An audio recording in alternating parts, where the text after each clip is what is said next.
Hello friends, welcome to my channel. সবাই নিশ্চয়ই ভালো আছেন, আমিও খুব ভালো আছি। তাহলে আজকের দিনের ফার্স্ট ব্লগটা এখনই স্টার্ট করছি। আর যাই হোক, কিছু লোকের খাটনিটা কম হবে, ঠিক কি না? কারণ এত বেশি খোঁজাখুঁজি করতে করতে তাদেরও তো একটা পরিশ্রম হয়। এটা কিন্তু আমাদের চোপা বুঝতে পেরেছে। কাজেই তার ফার্স্ট ডিক্লারেশন কী হলো না, আজ থেকে ও নিজের আপডেট ও নিজেই দেবে। কোনো অসুবিধা নেই। তাহলে আমরা ওয়েট করব সেই আপডেট পাওয়ার জন্য। তাহলে আজকের দিনের ওর ব্লগে কী ছিল? বইমেলা। কোথায় বইমেলা? না টাকি বইমেলা, তাই তো? তাহলে সেই বইমেলায় ওরা ঘুরতে গেল, কারণ ওদের বাড়িতে অতিথি এসছে, অতিথি আপ্যায়ন চলছে অ্যাকচুয়ালি। এবং তারা এক জায়গা থেকে এক জায়গায়, মানে একই জায়গায় তো ওরা থাকে না। একজন কৃষ্ণনগরে থাকে আর ওরা থাকে হাসনাবাদে, কাজেই দূরত্বটা আছে। কাজেই জায়গাটাকে দেখার একটা ইচ্ছে আছে, ঘোরাবার ওদেরও ইচ্ছে আছে। সেই জন্যই ওরা সব দিনটাকেই বা দিনের সব সময়টাকে বলা যেতে পারে উপভোগ করছে বা ঘুরে বেড়াচ্ছে বা টাইম স্পেন্ড করছে। মানে গেস্টদের এন্টারটেইন করছে আর গেস্টরাও এন্টারটেইনড হচ্ছে। শাশুড়ি বৌমার চুল বেঁধে দিচ্ছে, অনেকেই দেয়, আমি শুনেছি আজকাল অনেকেই দেয়, আগেও দিনে দিত।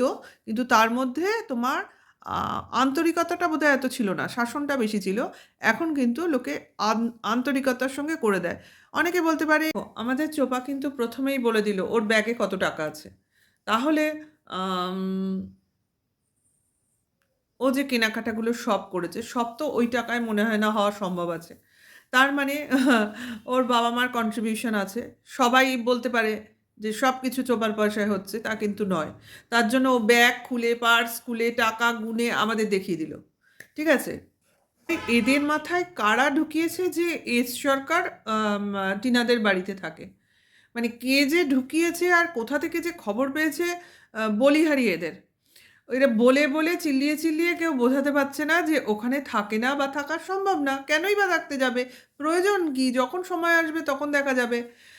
আমাদের চোপাও বারবার বলেও কিছু হচ্ছে না। তার জন্যও বলে দিল আজকে যে তার কি কোনো কাজ নেই? তার কি শুধুই আ চোপার পিছন পিছন ঘুরবে, এটাই তার কাজ?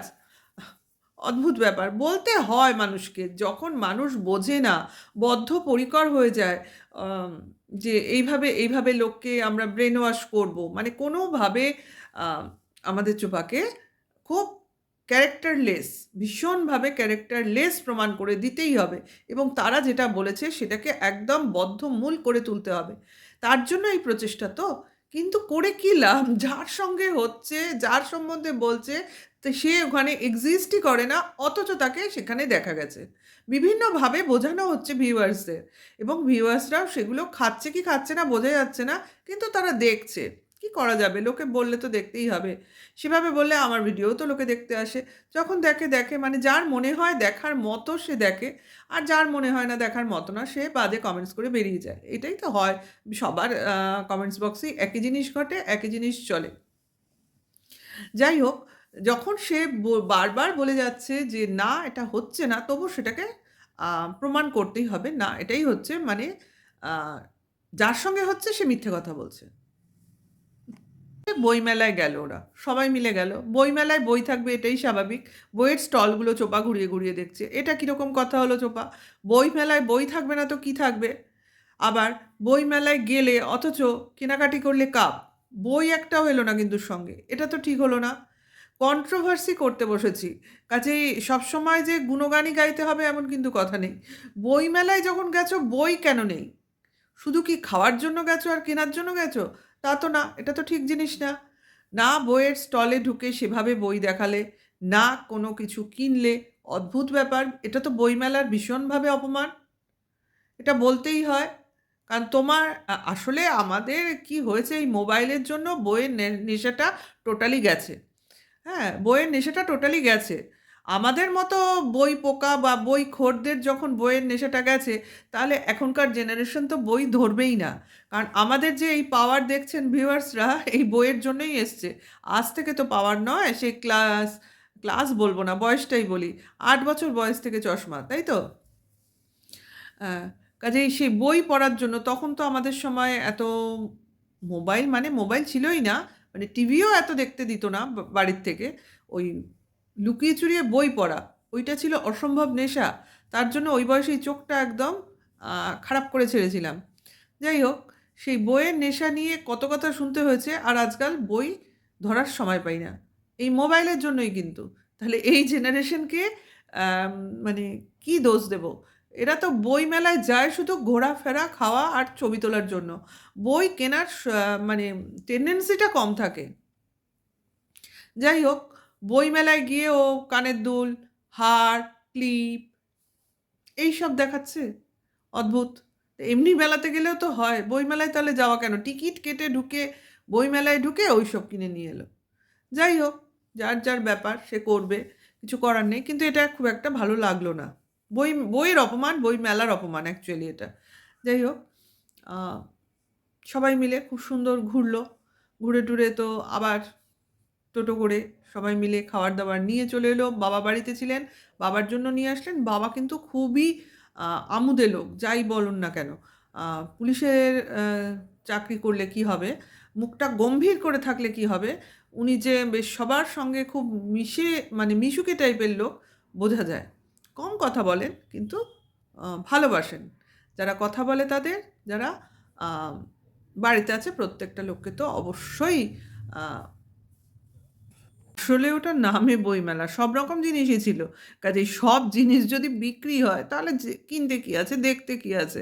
অ্যা কাজেই এক মেলায় ঢুকে সব রকম ইন্টারেস্ট নিয়ে চলো, এনজয় করো। এটা হলো উদ্দেশ্য। তারপর চোপার আ সোয়েটারটা বলতে হয়। মানে হুডি যেটা পড়েছিল। বেশ সুন্দর, খুব কিউট। আ বিশেষ করে ওই কানের জায়গাটা সত্যি পান্ডা, পান্ডা, বিড়াল, বিড়ালই লাগছিল। আ ও একটুখানি গোলুমোলু আছে তার জন্য এরকম লাগছিল। খুব কিউট, সুন্দর দেখতে। কালো না হলে অন্য রং হলে ভালো হতো না? আমার আবার এত কালো রংটা পছন্দ হয় না। অবশ্য যার, যার পছন্দ। অ্যা ওকে ভালো লাগছিল। ঠিক আছে, তাহলে সবাই মিলে কি সুন্দরভাবে ঘুরলো, তাই না? ঘোরাটাও খুব এনজয় করলো। অ্যাকচুয়ালি সুন্দর বলাটা ভুল হবে, এনজয় করলো। সমস্ত জিনিসটাই। বিশেষ করে মেলায় বই ছাড়াও ওই জিনিসটা খুব ইন্টারেস্টিং লাগলো যেটা কিনা ওই মোবাইল থেকে ফটো দেখে আঁকছিল। যারা আঁকছিল তাদের হাত খুব সুন্দর এবং আ ড্রয়িংসগুলোও খুব সুন্দর হচ্ছিল। এটা একটা না ভালো জিনিস দেখলাম আরকি বইমেলার মধ্যে। উম যেটা ভালো সেটা তো ভালোই লাগে না? শীতকালে এই জিনিসগুলো খুব হয়। বিভিন্ন জায়গায় মেলার সিস্টেমটা চলছে। এই যে সবাই বলছিল দাদার সঙ্গে চোপার নাকি ভালো রিলেশন নেই, ভালো রিলেশন নেই। আবার সেই প্রমাণিত দাদা বোনের সাথে কতটা ফ্রি, কতটা যে ওদের মধ্যে বন্ডিং আবার চলে আসে। এরা কিন্তু আর এখন এসে সেই কথাগুলো বলছে না। কিন্তু দেখো, যে এতদিন ধরে কথাগুলো বলে এসছে সে কথাগুলো যে একটাও সঠিক কথা বলেনি সেটা তো এখন ভিউয়ার্সরা নিশ্চয়ই বুঝতে পারছে। ফালতু কথা বলে সেই সময়টায় কিছু ভিউজ এরা কামিয়ে নিয়েছে আর ভিউয়ার্সরা বোকা বনেছে। এটা কখনো হয়? আ যে মেয়েটা বাড়িতে এত ভালোবাসা পায়, তাকে কেউ দুচ্ছাই করতে পারে? তারপরে তো দেখতেই পাওয়া যাচ্ছে এখন যে কতটা বন্ডিং, কতটা ভালোবাসা ওদের ফ্যামিলিতে প্রত্যেকে, প্রত্যেকের জন্য মনে পোষণ করে। আ তারপর যেখানে এই মেয়েটা নির্যাতিতা, তাই না? আ সেই কথাটা মনে করে যেন এদের মনে আরো বেশি ফিলিংস গুলো বেরিয়ে, বেরিয়ে আসে। এখন দেখো, কয়েক মিনিটের ব্লগিং, তাই তো? এখন তাদের মনে কি আছে তারা পুরোটা বের করে দেখাতে চায় না। কারণ ব্লগিং যারা দেখতে আসে তাদের কথা ভেবেই এরা ব্লগ তৈরি করছে। মানে একটা পজিটিভ ভাইব দেবো, সুন্দর ভাইব দেবো। লোককে অশান্তি শেয়ার করে কি হবে? আমরা যে ভালো আছি, খারাপ জিনিসটা তো সবাই জানে। এবার ওই খারাপটাকে মনে রেখে, চেপে রেখে আমরা কিন্তু বুঝতে পারছি ওটা কিন্তু ওর মনে চাপা রয়েছে। এবার যারা বুঝছে না তারা বলছে, "ও তো ভালোই আছে, ওর মনে তো কিছু নেই। আপনারা কেন বলেন?" তা নয়। ওরা কিন্তু ওই জিনিসটাকে প্রত্যেকের মনে অশান্তি আছে। এটা যে হবে না তা নয়। একটা মেয়ে বাড়ি থেকে চলে এসছে, তার সাজানো সংসার থেকে বেরিয়ে এসছে, সে মেয়েটার মনে অশান্তি নেই? আচ্ছা, তার বাবা-মা তার মেয়েটাকে বিয়ে দিয়েছিল একটা ফ্যামিলিতে। সেই ফ্যামিলিতে সেই মেয়েটা তার সংসার, সাজানো সংসার ফেলে সেই সংসার থেকে বেরিয়ে এসে তার বাবা-মার মনে কষ্ট থাকবে না? ভাইয়ের মনে কষ্ট থাকবে না যে বোনটা আমার কতটা আম মানসিকভাবে ক্ষতিগ্রস্ত হয়েছে? ফিজিক্যালি তো ছেড়েই দিলাম। তাহলে এরা যে প্রত্যেকেই মনে, মনে ফিল করে কিন্তু সেটা পাবলিককে দেখাতে চায় না বা পাবলিসিটি চায় না সেই ফিলিংসের। নাহলে তো এরাও দীপের ফ্যামিলির মতো প্রতি পদক্ষেপে দীপকে নিচু করে ভিডিও বানাতেই পারত। বানায়নি তো। কখনোই বানাতে চায়নি। কারণ এরা জানে আমাদের প্রাইভেট প্রবলেম আমরা নিজেরা মিটিয়ে নেব বা এর থেকে বেরিয়ে আসব। এর জন্য আমার পাবলিসিটির প্রয়োজন নেই, পাবলিককে পাশে প্রয়োজন নেই। কারণ আসল বিপদে খুব বাইরের লোক খুব কমই থাকে। তখন এই নিকটাত্মীয়রাই পাশে থাকে অ্যাকচুয়ালি। তাই না? কারণ আত্মীয় বা নিজের লোক ছাড়া আইনের লোক কিন্তু কারোর কথা শুনবে না। সেভাবে শুনবে না। লোক যখন কেউ কিছু বলতে যাবে তখনই প্রশ্ন আসবে, "আপনি কি? আপনার সঙ্গে এদের রিলেশন কি?" এই জিনিসগুলো চলে আসে। কাজেই বাইরের লোকের কথা কিন্তু সবসময় ধরা হয় না। যদি এদের নিজেদের রিলেটিভ থাকে। একান্তই যদি না থাকে, কেউ না থাকে, তখন ব্যাপারটা আলাদা হয়। কিন্তু এদের তো রিলেটিভ আছে আমাদের দ্বীপে, কিন্তু তাদের কাউকেই দেখা যায় না। কারণ তারা সামনে আসলে কে কি বলবে সেটাই হলো দেখার। কারণ ইউটিউবের লোকদের দিয়ে তো হবে না। কারণ এরা সবই নিজেদের স্বার্থে ওর চারপাশে ঘোরাফেরা করছে। তাই না? কয়েকদিন সেই দাদাকে দেখা গেছিল। এখন অবশ্য আবার সেই দাদাকে দেখা যাচ্ছে না। যাকগে সেটা আমি দীপের যখন ভিডিও করব, আজকে আসবে ওর ভিডিও একটা, সেই ভিডিওতে বলব। এটা নিয়ে আমি এই চোপার ভিডিওতে কিছু বলতে চাইছি না। চোপার ভিডিওটা সত্যিই খুব সুন্দর হয়েছে। ভালো লাগলো। আম একটু ইন্টারেস্টিং করতে চেষ্টা করে ও টাইটেলটার মাধ্যমে। তার জন্য ঢুকতে হয়। তারপর ঢুকে দেখি না ঠিক আছে। হুম? একটুখানি টেনশনেই ফেলে দিয়েছিল ও আজকে টাইটেলটা দেখিয়ে। যাই হোক, কারণ এইরমভাবে ওকে আমরা ঠিক ভাবিনি। আমার একটা রিলেশনে আছি। রিলেশনে থাকতে আমি সেটা থেকে বেরিয়ে আসলাম। তারপর আমি অন্য একটা রিলেশনে ঢুকলাম। মানে আইনত। সেটা ঠিক আছে। কিন্তু আমি এখনো আমার ডিভোর্স হয়নি।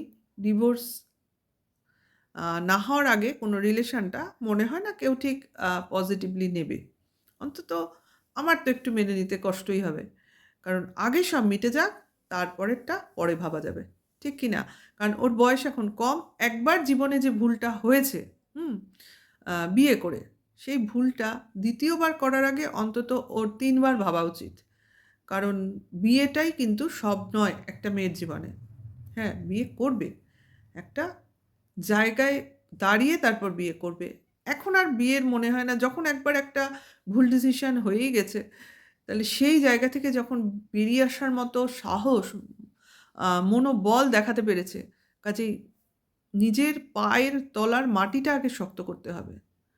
যাতে কারোর হাতে এইভাবে আর পুতুল হয়ে না থাকতে হয়। ঠিক কি না? ঠিক আছে? তাহলে এই ভিডিওটা এইটুকুই করলাম। যারা আমার ভিডিওটা দেখছেন তারা লাইক, কমেন্ট, শেয়ার করে দেবেন। আর যারা নতুন আমার ভিডিওতে, ভালো লাগলে সাবস্ক্রাইব করে নেবেন। Tata, bye. আবার আসবো আরেকটা নতুন ভিডিও নিয়ে।